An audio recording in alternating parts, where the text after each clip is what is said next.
Cidade Universitária Entrevista. O Cidade Universitária Entrevista desta semana conversa com o professor Dr. César Bolanho, jornalista pela USP. E no programa de hoje, a participação do jornalista Adalberto Júnior, coordenador de jornalismo da Rádio Universidade FM.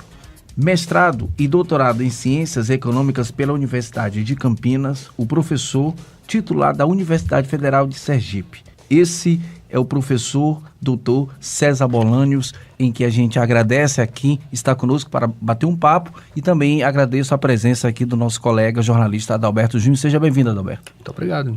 Obrigado, prazer em estar aqui. Então, professor, qual é a análise que o senhor faz da conjuntura quando se trata da reforma da Previdência, dentro da discussão da comunicação? Como é que a população está vendo esse discurso dentro da imprensa nacional? Eu acho que, lamentavelmente, a população está sendo mal informada.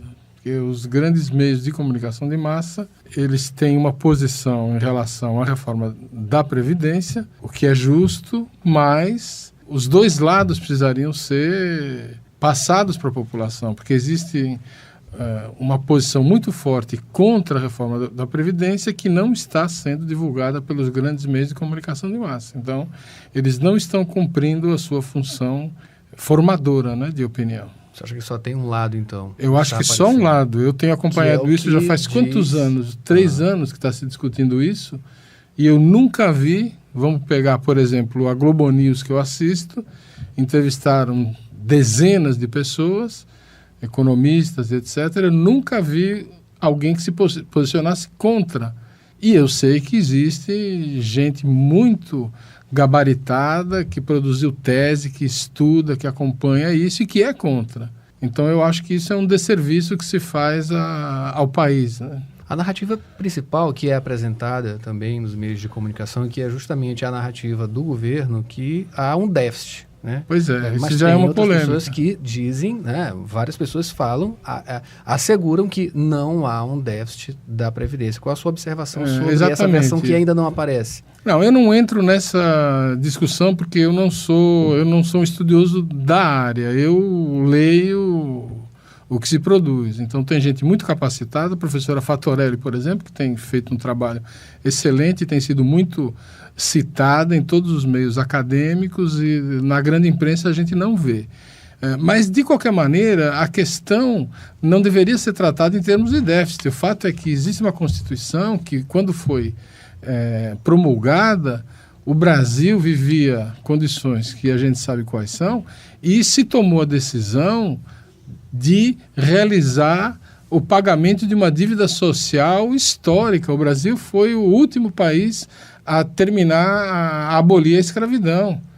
Quer dizer, a questão social no Brasil é uma questão extremamente grave. Então, se o Brasil pretende passar para o lado dos países desenvolvidos, isso tem que ser resolvido. E a Previdência Social, como as outras políticas sociais, elas fazem parte disto. Agora, professor, muito se fala da reforma da Previdência. Agora, a reforma tributária, ela tem passado desapercebida dentro dessa discussão da comunicação nacional, dentro das audiências públicas. E eu queria trazer um pouquinho para o lado da internet. E dentro desse mundo da internet, como tem sido esse debate? Então, eu acho que existe mais abertura, né? Eu acho que as redes sociais, as chamadas redes sociais, a mídia alternativa tem cumprido um papel que a grande imprensa não tem cumprido. Então, é preciso haver uma profunda reflexão sobre a estrutura do sistema de comunicação no Brasil. Então, a informação que a gente acaba recebendo vem da mídia alternativa, das redes sociais. A internet ajudou. Agora, veja bem, existe toda uma discussão sobre fake news e etc. Então, seria muito importante, e deveria haver uma regulação da mídia para isso, que a grande mídia desse também vazão a todas as posições do debate público, como acontece nos países europeus, por exemplo. Então, se o Sindicato Nacional ou uma central sindical promove uma greve, faz todo um movimento contra a reforma da Previdência, minimamente o presidente do sindicato deveria ser entrevistado. Não é possível você mostrar o movimento, dizer que fizeram uma greve que atrapalharam o trânsito, e em seguida vem um jornalista para dar uma interpretação que é a interpretação da empresa de comunicação. É a narrativa atual, né? Então, seria necessário convidar, se isso acontecesse na França, por exemplo, que eu conheço, é natural, é normal. Tá? O presidente do sindicato vai ser entrevistado, o economista vai ser entrevistado, as diferentes partes, as diferentes posições, né? Para que o indivíduo possa formar a sua opinião de forma independente. Então, eu acho que esse é um déficit democrático que nós temos. Professor, o que a gente observa, assim, pelo menos em termos de televisão, né? Porque, assim, na minha observação, a minha ótica, né? Enfim, a Globo esteve muito presente, enfim, influenciando, né, de alguma maneira nas manifestações, enfim. O que hoje a gente vê é que a Rede Globo, né, depois do início desse governo, né, também tomou um tipo de posicionamento que já não é igual ao que tinha antes, enfim. As outras TVs também estão sendo mais contempladas, estão tendo mais espaço, espaço em tese do governo federal, né, enfim, de participações. Nesse sentido, a internet tem uma tendência a seguir alguma coisa nessa arrumação? Não sei, olha, a questão é um pouco complexa. Veja bem, o que eu vi, o que eu acompanhei desse processo, vamos dizer, mais largo que você fala, eleitoral, é que houve um consenso na grande mídia a respeito do apoio à candidatura do Jair Bolsonaro. Então, a Globo, inclusive. A estratégia do candidato foi uma estratégia de se distanciar da Rede Globo, mas o que... tradicional, né? De dizer, olha, a Rede Globo é de esquerda, a Rede Globo é comunista. Quer dizer, isso é uma coisa, vamos dizer, muito para um público dele, que a gente não sabe o que pensa, mas é um jogo retórico. De um modo geral, a Rede Globo e todas as outras televisões atuaram no sentido de normalizar essa candidatura que, de fato, vamos dizer, mais atrás, não seria a candidatura que deixaria o mercado mais satisfeito. Então, a Globo, como principal empresa desse setor de mercado, preferiria, sei lá, ter eleito Meirelles ou Alckmin, não sei. Mas, de um modo geral, houve um acordo já para apoiar esse governo, e esse apoio está sendo dado no momento atual. Eu não vi assim uma mudança significativa nesse sentido. Agora, os compromissos do candidato em relação à distribuição da verba de mídia, aí já é outra coisa. Eu não tenho conhecimento disso. O que eu sei é que provavelmente há uma mudança em relação à forma...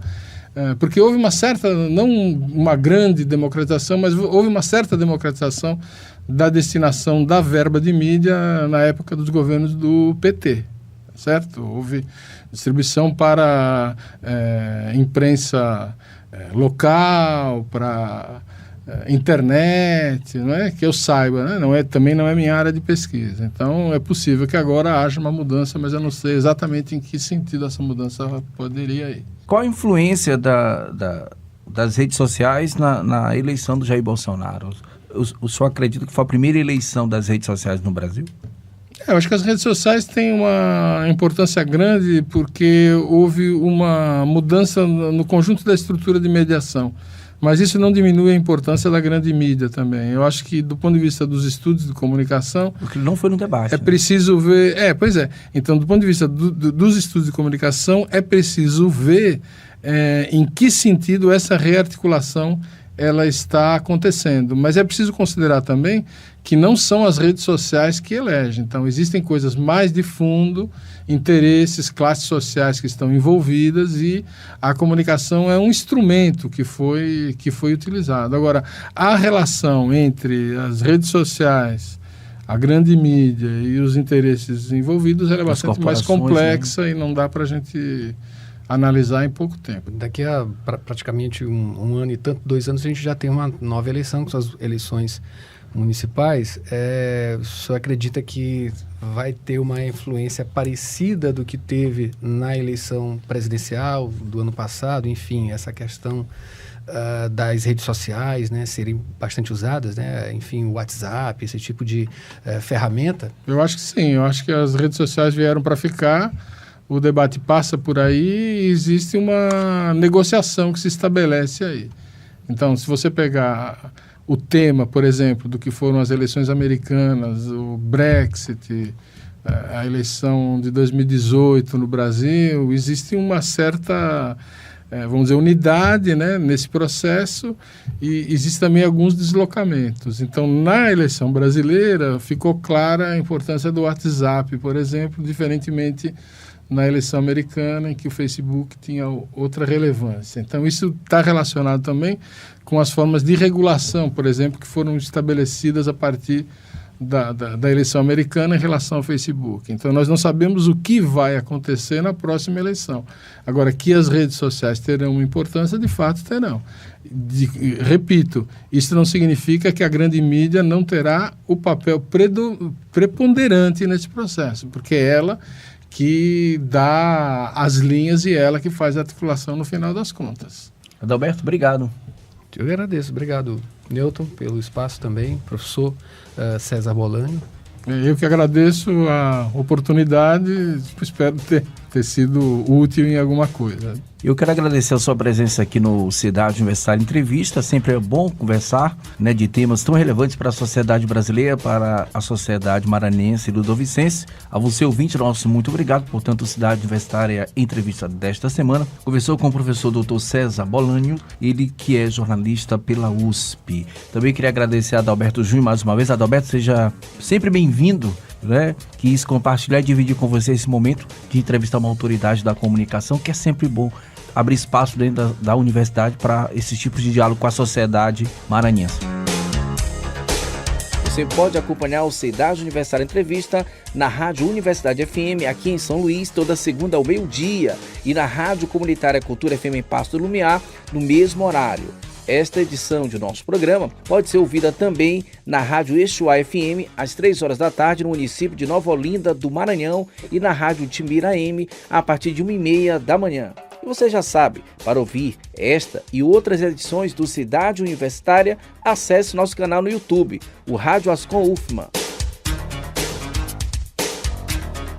A você que acompanhou o nosso programa, nosso muito obrigado. Sobre a coordenação de Marcos Belfort, edição de áudio de Anderson Rodrigues. A produção e a apresentação foi nossa, Newton César. A todos, uma boa semana e até lá.